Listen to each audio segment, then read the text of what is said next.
What's up YouTube, Saf here on Super Saf TV, and in this video we're going to be looking at the key differences between the iPhone 7 Plus and the Samsung Galaxy Note 7. So it's the battle of the phablets once again, and if you're looking for a large screen smartphone, then these two are definitely going to be options that you need to consider. Now before I start, I know there's going to be lots of you who are going to be making jokes about the Note 7 exploding. Yes, I'm going to be addressing that issue later on in the video, so don't blow your heads up. Now that we've got that out of the way, let's get straight to the comparison. So the Note 7 actually comes in smaller, both in terms of the height and the width, roughly about 4.7mm in terms of the height, 4mm in terms of the width. It is just ever so slightly thicker though, 0.6mm compared to the iPhone 7 Plus. The iPhone 7 Plus is also heavier, roughly about 19 grams. Now the size of the Note 7 is quite impressive because it actually has a larger screen, so it's got a 5.7-inch display versus the 5.5-inch display on the iPhone 7 Plus. Now we have different technologies here. The Samsung Galaxy Note 7 has Super AMOLED, and it is definitely one of the best displays out there. Lots of people are calling this the best display of 2016 so far. Now with the iPhone 7 Plus, you've got an LED backlit display. Now you do have a wider color gamut compared to the previous year's model. We're going to have to put these side by side to see which one looks better. In terms of the display technology, the iPhone 7 Plus does come with 3D touch, so this is a pressure sensitive display, and when you push down harder on certain things, it's going to give you more options, so a nice feature. The Note 7 on the other hand has an always on display, so this on your lock screen, you can just leave it on, and that's going to show you things like your time, maybe your calendar, also notifications from your apps. So this is quite useful. You don't have to actually pick up your phone to see that, and it's not just the LED notification this time. You do have that always on display, and I definitely find it quite useful. Now resolution wise, hands down the Note 7 beats the iPhone 7 Plus here. You've got Quad HD, so 2560 by 1440, roughly about 518 ppi pixel density. The iPhone 7 Plus has the same resolution as last year, so that's 1080p, 1920 by 1080, and that works out to roughly about 401 ppi pixel density. So you are going to be getting much more crisp and sharper images on the Note 7, and this is definitely a win in terms of the resolution for the Note 7. Now moving on to the build and design, the Note 7 has a metal frame with glass panels, Gorilla Glass 5 panels on the front and back. Now what's unique about the Note 7 is that both panels are curved on the edges, so it's got a symmetrical design, and this actually feels very, very comfortable to hold in the hand, even though it's got a large screen size. And in terms of this form factor, it is definitely the most comfortable device to use. You can barely see any bezels on the left and the right of the Note 7, so very, very impressive how they've done this here. With the iPhone 7 Plus, it looks very similar to the iPhone 6s in that it's a full metal build. The antenna bands have been slightly redesigned, so they're not going all the way around the back now, it's just around the edges, so they're not as obvious. And you now have two new color options, so you've got matte black as well as jet black. These do look quite nice, and on these, the antenna bands are not as obvious. Now, in terms of design, which one you like better is going to come down to your personal preference. If I was to choose one, it would be the Samsung Galaxy Note 7 because of those curves. It really, really does feel very, very good in the hand. Now, both of these are water and dust resistant. You've got IP67 on the 7 Plus, and on the Note 7, you've got IP68. So you've got a slightly higher rating here in terms of the water resistance, so you're going to be able to keep in water a little bit longer. I'm not sure how much of a difference you're going to see. We'll have to see a proper test between these two, but the Note 7 gets a slight edge here, but it's really, really good to see that both of these are water and dust resistant. Now moving on to the internals, you've got the Snapdragon 820 on the Note 7, or you've got an Exynos version as well, depending on which market you're from, 64 bits, and on the iPhone 7 Plus, you have Apple's A10 Fusion chip. This is also 64 bits, and this time it's actually quad core, so you've got extra cores compared to last year, so this will be interesting to see in terms of performance. Obviously for the performance we would have to put these side by side because there's lots of other factors that come into it, such as screen resolution. So because the Note 7 does have more pixels to work with, sometimes it does slow it down, and the iPhone 6s Plus compared to the Note 7 was still pretty fast because of that resolution, so this may also be the case with the iPhone 7 Plus. We're going to have to test this out. In terms of RAM, you've got 4GB on the Note 7. iPhone 7 Plus, they haven't confirmed the gigabytes of RAM as yet. This is something that Apple don't tend to disclose, and it's something that we usually find out later on. I assume it's 2GB, but I'm not going to say anything for sure as yet. We'll have to see in terms of multitasking which one does it better. Now moving on to the storage, the Note 7 comes with a base model of 64GB. And it is expandable, so you can use a micro SD card to expand that memory, which is a great touch. And the expandable memory for me is just awesome because you don't have to spend too much on the higher models, as you will have to do with the iPhone 7 Plus. Now the good thing is that you no longer have a 16GB base model. Finally, Apple, I'm glad you got rid of that. You've got 32, 128, and 256 gigabyte options. Now, you're obviously going to be paying different prices for these models, so the higher you go, the more you're going to be paying. And with the Note 7, you just have the base model, and then you can get a micro SD card, so that is going to be a lot cheaper than going for one of the higher models, so that's just something to bear in mind. Now let's move on to the cameras. This is where it gets quite interesting. The Note 7 has a 12 megapixel wave-facing camera. It's got an f1.7 aperture, and it's got dual pixel autofocus. Now the autofocus is one of the best that I've seen on any smartphone, and so far for me it has had the best camera. It's got the same camera module as the S7 and S7 Edge, and from all the tests that I've done, all the camera comparisons, the S7 as well as the Note 7 has come out on top. Now this is going to be very, very interesting because Apple has now upped the game, and that's because you have two 12 megapixel cameras on the iPhone 7 Plus. There's a wide angle f1.8 aperture lens as well as a telephoto f2.8 aperture lens.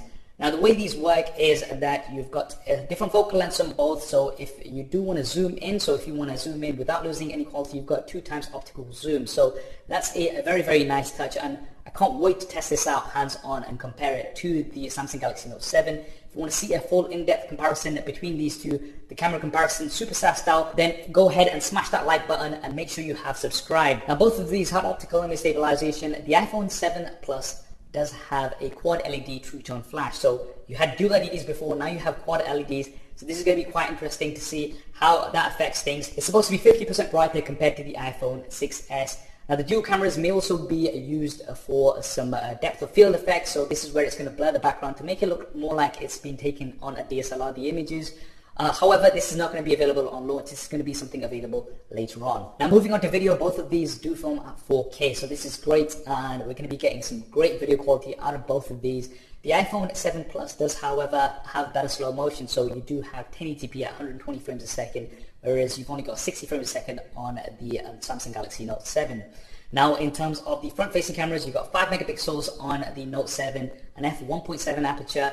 Now this takes great selfies and it's quite wide angle as well. The iPhone 7 Plus this time actually has a 7 megapixel front-facing camera. This is something that I personally was not expecting. I thought Apple were going to stick to just 5 megapixels, but no, they've upped that resolution and you've got an f2.2 aperture. So we'll test these side by side to see which one produces better results. You finally got 1080p from the front-facing camera of the iPhone 7 Plus. Previous years we've only had 720p, which has been a real shame, so it's good to see that we have 1080p on here. You do have Quad HD, however, on the Samsung Galaxy Note 7, so 1440p, so you are going to be getting high resolution video from the Note 7. Now in terms of the operating systems, the iPhone 7 Plus comes with iOS 10. The Note 7 has Android Marshmallow. It will be upgraded soon, but right now it is just on Marshmallow, and it has the touch with skin on top. Now the touch with skin is good because it does give you some software features which utilize the multitasking abilities of the Note 7, such as multi-window, which works really, really well. But it also means that you're not going to be getting the updates straight away. On Apple, you are going to be getting those updates straight away. In terms of the specific differences, you know I don't go into those in these videos. That does come down to your personal preference. Now moving on to the additional features, this is where things do get interesting as well. And firstly, you have a fingerprint scanner on both. On the Note 7, it's actually a pressable button. On the iPhone 7 Plus, it's slightly different to last year, as in that you can't actually push it down. It is force enabled, so this is similar to 3D touch on the main screen, and it does give you taptic feedback. I'll do a fingerprint scanner speed test between these two if you want to see that. The Note 7 also has an iris scanner. Now, this might sound like a bit of a gimmick, but it does work really, really well in my experience. I've done a test, and you can check that out. And it's useful for things like if you've got some seriously secure information on your phone and you've got a secure folder option here as well, then you can secure that with the irises. And for example, if you've got a partner who can use your thumb when you're sleeping to unlock your phone, they're not going to be able to do that with the iris scanner. So you do have that extra level of security. I don't know, some people may use it. With the Note 7, you do have a USB Type-C input. And on the iPhone 7 Plus, you have a lightning cable. Both of these can be reversed. Now, Samsung actually do include a converter in the box, so if you do have some micro USB cables lying around, you're still going to be able to use those, which is definitely quite nice. And with the iPhone 7 Plus, you do have some additional options with the lightning connector this time, and that's because you do not have a headphone jack anymore.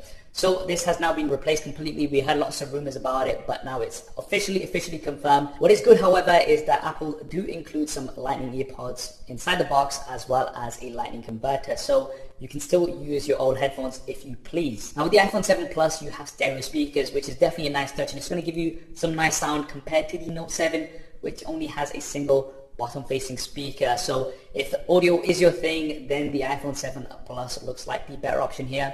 The Note 7 does have the S Pen, however. Now this is quite unique, and it really allows you to utilize the larger screen, so you can make notes on this. So on the always on display, and it will always stay on. This is quite a nice touch. You can make GIFs. So for example, if you're watching a video and you want to turn that into a GIF immediately, that's also there. A very nice feature. You can also translate text by just hovering over it. Lots of these features are on here. There's more as well, and it's definitely quite useful, and it's something that I think on this version of the Note, Samsung have really done well for. Now moving on to the batteries, the Note 7 has a 3500 mAh battery. This is not removable.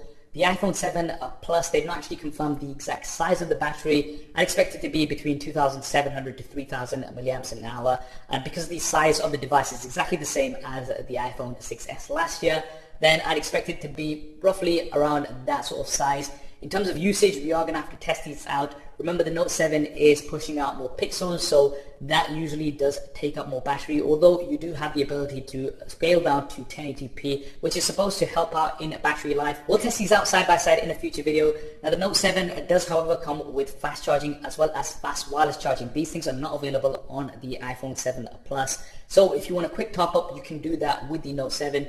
And the wireless charging is also a great option, so you can just drop it on your desk on a wireless charger and not have to worry about finding cables and things like that. So I definitely do like these features on the Note 7, and it's a shame that they've not been included on the iPhone 7 Plus. Not that Apple have advertised anyway. Now, pricing and availability, this is where it gets interesting. The Note 7, you can pick it up for £700 for the base 64GB model, or around $850 in the US.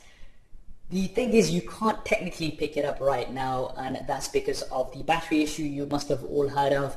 The batteries in certain units have been exploding, and Samsung has done a recall on those. So that's quite disappointing, because this is a very good device. So if you do want to get hold of the Note 7, you're going to have to wait till they sort this issue out. I believe it's mid-October, mid to late October is when you should be able to get hold of a fresh Note 7 with the battery issue fixed. So you're going to have to hold on a little bit to be able to get that. I'm going to have to send mine back as well because of this issue. So it's really unfortunate, and it's a real shame, because this is a great device, and if you can wait a little bit longer, then that is something that you have the option of doing. We can also go for the S7 Edge, but with the iPhone 7 Plus, that's going to be coming out, releasing officially worldwide on the 16th of September in most markets. Now the price for this, for the 32GB base model, is going to be around £720 here in the UK, or around $769 in the US. Now for the large storage models, you are going to be paying that extra premium. And another thing to bear in mind as well is if you want the jet black version, it is only available in the 128 and 256GB version, so you are going to be paying quite a bit, almost $1,000 if you are going to be going for the 256GB model. So there we have it, the iPhone 7 Plus versus the Samsung Galaxy Note 7 in-depth comparison. Those were all the key differences, and hopefully that's giving you a better idea of which one to go for. The iPhone 7 Plus looks quite promising with its dual camera. I'm definitely looking forward to checking that out and comparing it to the Note 7. Which one do you think's the better device? Drop me a comment below and let me know your thoughts. I hope you enjoyed this video and finally, so if you did, then please do hit that thumbs up button for me. It really does help me out. If you want to see